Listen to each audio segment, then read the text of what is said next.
Good morning. I have a fun book for you that also, can I do this? And maybe if I move this way, there, that also teaches a lesson in it. And it is a great little book. It's an old book and it's one of my favorites. It got the Caldecott Medal the year that it was written. We're going to look at what year it was. That means it was the best picture book that year. No, actually, the Caldecott is for the best book, even though it is a picture book. Okay, so it's Sylvester and the Magic Pebble, written by William Steig or Steig. I'm not sure. Sometimes EI can say I, sometimes it can say E. Okay, and it is, let's see when it was written. 1969. I was 9 years old when it was written, and I'm 63 now, or going to be 64. So 14 minus 9 is 5. So it is 55 years old. 55 years old. Very good. Okay, Sylvester Duncan lived with his mother and father at Acorn Road in Oatsdale. One of his hobbies was collecting pebbles of unusual shape and color. Okay. So, what are they? What do you think these characters are? They look like donkeys to me with those ears. Is this going to be this is fiction, it's made up. Is it going to be realistic fiction, like it could really happen, but somebody made it up? Or is it going to be fantasy, like it could never happen?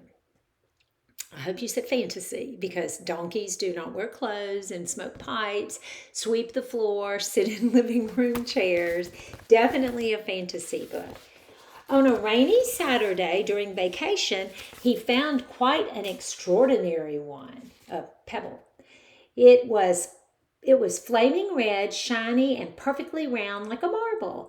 As he was studying this remarkable pebble, he began to shiver, probably from excitement, and the rain felt cold on his back. Oh, I wish it would stop raining, he said. Look what happened. To his great surprise, the rain stopped. It didn't stop gradually like rains usually do. It ceased. It ended that minute.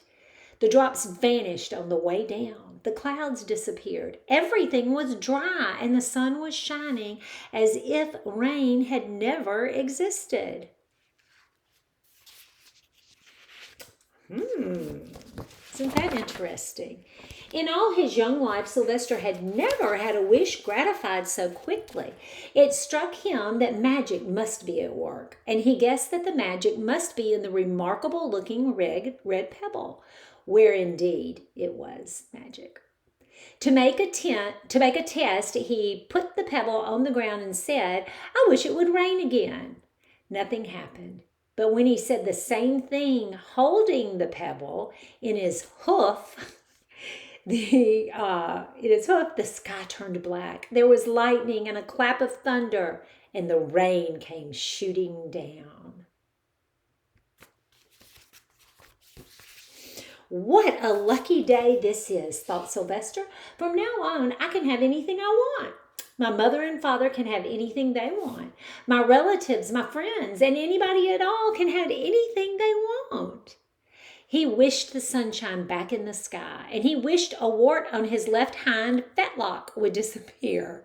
And it did. And he started home, eager to amaze his father and mother with his magic pebble. He could hardly wait to see their faces. Maybe they wouldn't even believe him at first. It would be hard to believe if somebody came and told you they found a red pebble and it would grant all your wishes. Dun, dun, dun, dun. As he was crossing Strawberry Hill, thinking of some of the many, many things he could wish for, he was startled to see a mean, hungry lion looking right at him from behind some tall grass. He was frightened. If he hadn't been so frightened, he could have made the lion disappear, or he could have wished himself safe at home with his mother and father. That would have been a good wish, wouldn't it? He didn't think of that, though. Guess what he thought of? Hold on. He could have wished the lion would turn into a butterfly or a daisy or a gnat. He could have wished many things, but he panicked and he couldn't think carefully. "I wish I were a rock," he said. And he became a rock. The lion came bounding over, sniffed the rock 100 times, walked around and around it, and went away, confused, perplexed, puzzled, and bewildered. Those are all good words for confused. I saw that little donkey as clear as day. Maybe I'm going crazy, he muttered. Look at his face down here. Maybe I'm going crazy. Where'd that donkey go? And there was Sylvester, now just a rock on a hill, with the magic pebble laying right beside him on the ground. There's the magic pebble. He was unable to pick it up. Oh, how I wish I were myself again, he thought, but nothing happened. He had to be touching the pebble to make the magic work. But there was nothing he could do about it. His thoughts began to race like mad. He was scared and worried. Being helpless, he felt hopeless. He imagined all the possibilities, and eventually he realized that his only chance of becoming himself again was for someone to find the red pebble and to wish that the rock next to it would be a donkey. Someone would surely find the red pebble. It was so bright and shiny. But what on earth would make them wish or say, I wish this rock was a donkey? The chance was 1 in a billion at best. Sylvester fell asleep. What else could he do? Night came with so many stars. Meanwhile, as you can probably guess, back at home, Mr. and Mrs. Duncan paced the floor, frantic with worry. Sylvester had never come home later than dinner time. Where could he be? They stayed up all night wondering what had happened, expecting that Sylvester would surely turn up by morning, but he didn't, of course. Mrs. Duncan cried a lot, and Mr. Duncan did his best to soothe her. Both longed to have their dear son with them. I will never scold Sylvester again as long as I live, said Mrs. Duncan, no matter what he does. At dawn, they went about inquiring of all the neighbors. Inquiring means they went asking, and I'm sure that they probably asked, you can think of questions that they probably asked. Where's my son? Have you seen my son? When's the last time you saw Sylvester? They talked to all the children, the puppies, the kittens, the colts, the piglets. No one had seen Sylvester since the day before. All the children were little animals. They went to the police. The police could not find their child. Can you see they're all animals? Oh my goodness. All the dogs in Oatsdale went searching for him. They sniffed behind every rock and tree and blade of grass, into every nook and gully of the neighborhood and beyond. Look at all of them out there looking. But they found not a scent of him. They sniffed the rock on Strawberry Hill, but it smelled like a rock. It didn't smell like Sylvester, because it's a rock now. After a month of searching, he's been gone 30 days. After a month of searching the same places over and over again and inquiring of the same animals over and over again, Mr. and Mrs. Duncan no longer knew what to do. They concluded, which means they decided, they figured out that something dreadful must have happened and that they would probably never see their son again. Though all the time, he was just a mile away from them. Of course, he was a rock. They tried their best to be happy. Look at him. Look at his face. He's so sad. And look at Mama. She's crying. They tried their best to be happy, to go about their usual ways, but their usual ways included Sylvester, and they were always reminded of him. They were miserable. Life had no meaning for them anymore. Look, even the flowers are drooping over here.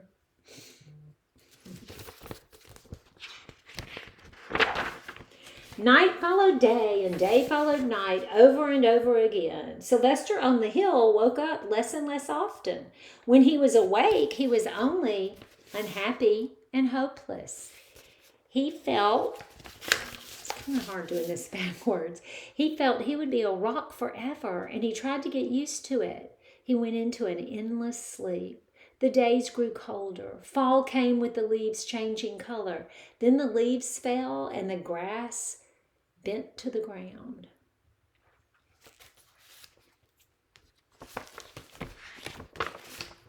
Then it was winter. The winds blew this way and that. It snowed. Mostly the animals stayed indoors, living on the food that they had stored up. One day a wolf sat on the rock that was Sylvester, and he howled and howled because he was so hungry.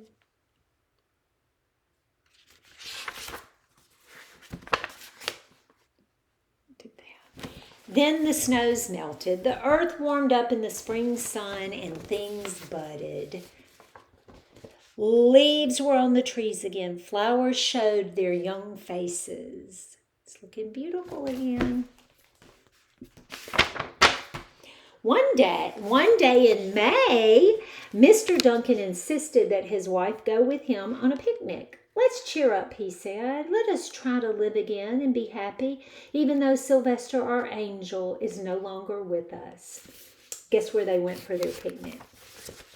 They went to Strawberry Hill. Look, they're still sad, but they're trying to make it. Okay, look where they're sitting. Who are they sitting on? Mrs. Duncan sat down on the rock. The warmth of his own mother sitting on him woke Sylvester up from his deep winter sleep. How he wanted to shout, "Mother, Father, it's me, Sylvester, I'm right here." But he couldn't talk. He had no voice, none whatsoever. Mr. Duncan walked aimlessly about while Mrs. Duncan set out the picnic food on the rock. Alfalfa sandwiches, pickled oats, sassafras salad, Timothy compote. Suddenly, Mr. Duncan saw the red pebble. "Oh, what a fantastic pebble!" he exclaimed. Sylvester would have loved it for his collection. He put the pebble on the rock. What do you think might happen? I think he just put the pebble on the rock. And the rock is who? They sat down to eat. Sylvester was now as wide awake as a donkey that was a rock could possibly be. Mrs. Duncan felt some mysterious excitement. "You know, Father," she said suddenly, "I have the strangest feeling that our dear Sylvester is still alive and not very far away." I am, Sylvester wanted to shout, but he couldn't. If only he had realized that the pebble resting on his back was the magic pebble. "Oh, how I wish he were here with us on this lovely May day," said Mrs. Duncan. Mr. Duncan looked sadly at the ground. "Don't you wish it too, Father?" she said. He looked at her as if to say, "How can you ask such a question?" Of course he does. Mr. and Mrs. Duncan looked at each other with great sorrow. "I wish I were myself again. I wish I were myself again," thought Sylvester. And in an instant, he was, because he was holding the pebble. He was a rock and it was sitting on him, so he could wish that. He didn't have to speak it. You can imagine the scene that followed. The embraces, the kisses, the questions, the answer, the loving looks, and the fond exclamations. "Oh, we love you, we love you. Oh my goodness, there's my baby." When they had eventually calmed down a bit and had gotten home, Mr. Duncan put the magic pebble in an iron safe. Someday they might want to use it, but really, for now, what more could they wish for? Because they had all that they wanted, which was each other. The end.